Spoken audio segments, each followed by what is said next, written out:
Hello students, this is RP Singh. Welcome to this channel learn maths with RP Singh.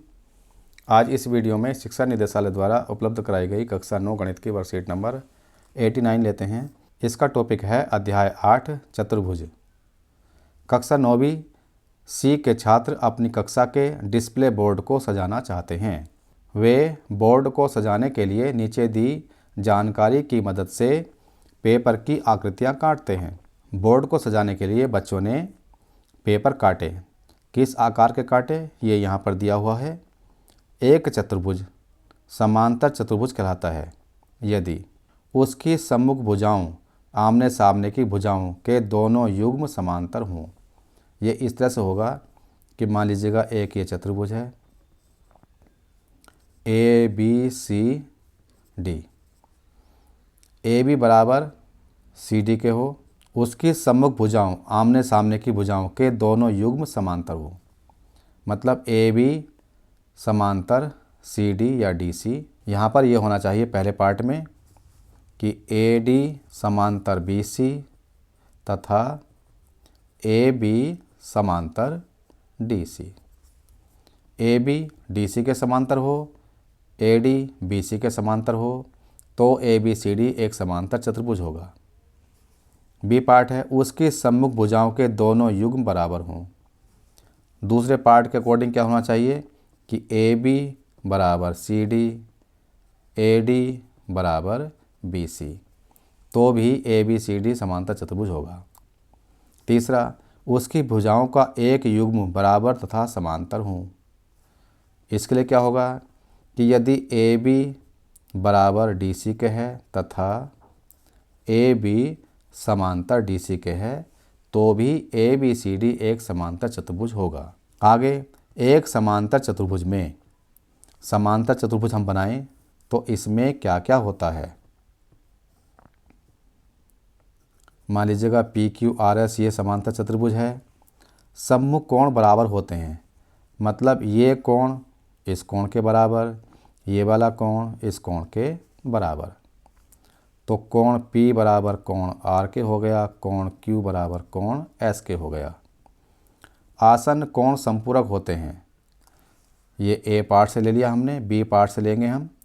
आसन मतलब इस कोण का आसन कोण ये होगा। तो कोण S प्लस कोण R बराबर 180 डिग्री। ऐसे ही कोण P प्लस कोण S बराबर ये भी 180 डिग्री। इस कोण और इस कोण का योग भी 180 डिग्री। इस तरह से इस कोण और इस कोण का योग तथा इस कोण और इस कोण का योग भी 180 डिग्री होना चाहिए, तब भी चतुर्भुज समांतर चतुर्भुज होता है। समांतर चतुर्भुज में विकर्ण एक दूसरे को समद्विभाजित करते हैं। ये बात है कि अगर हमने ये समांतर चतुर्भुज ले लिया है एल एम एन ओ, तो यहाँ पर एक विकर्ण तो ये हो गया और एक विकर्ण ये हो गया। तो ये दोनों विकर्ण एक दूसरे को समद्विभाजित कर रहे हैं। अगर यहाँ पर कोई बिंदु P है तो होगा पी ओ बराबर पी एम, पी एल बराबर पी एन। ये इसके बराबर, ये इसके बराबर होगा। तो समांतर चतुर्भुज में विकर्ण एक दूसरे को समद्विभाजित करते हैं। अब हमें इन प्रश्नों के उत्तर देने हैं।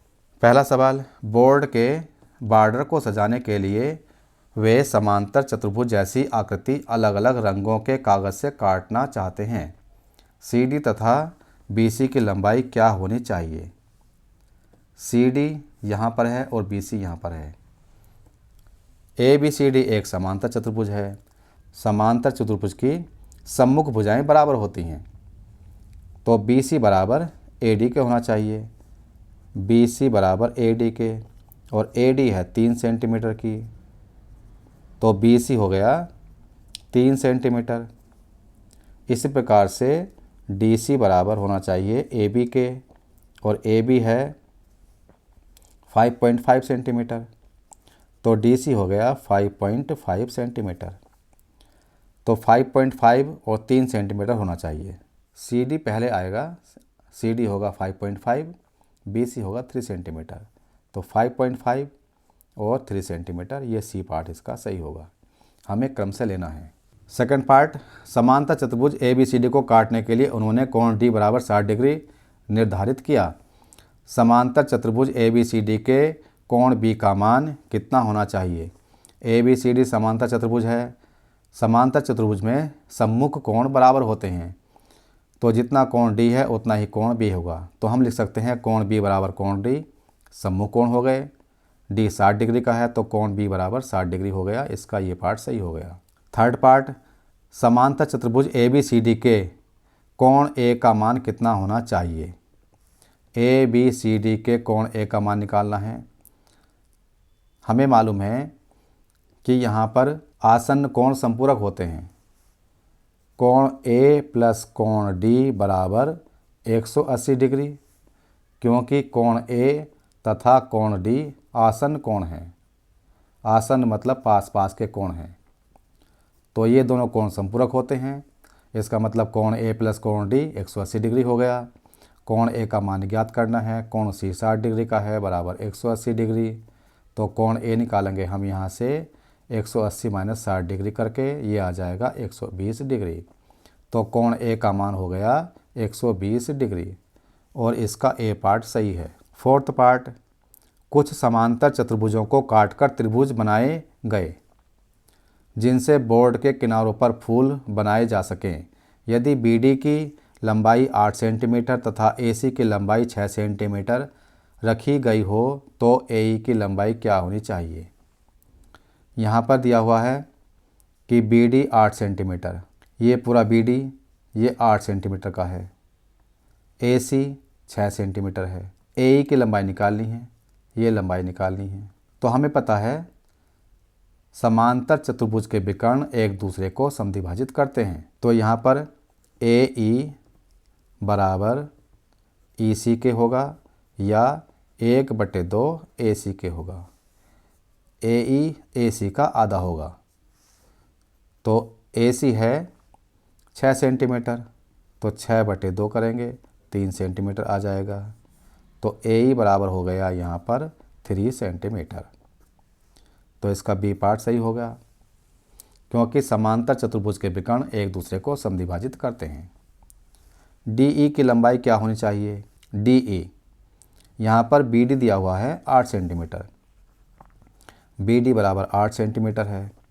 यहाँ भी यही होगा कि DE बराबर EB के होगा। AC ने BD को समद्विभाजित किया है, तो DE बराबर हो जाएगा 1/2 BD बराबर 1/2 गुणा 8 बराबर 8/2 हो गया, ये 4 सेंटीमीटर आ गया। तो D बराबर हो गया 4 सेंटीमीटर। तो यहाँ पर D की लंबाई 4 सेंटीमीटर हो जाएगी। अब ये वर्कशीट पूरी हो चुकी है। अगर ये वीडियो आपको अच्छी लगी हो तो इसको लाइक करें, शेयर करें, चैनल को सब्सक्राइब करके बेल आइकन प्रेस कर लें, जिससे कि आगे आने वाली वीडियोज़ के नोटिफिकेशंस आपको मिलते रहें। Thank you, thanks for watching this video.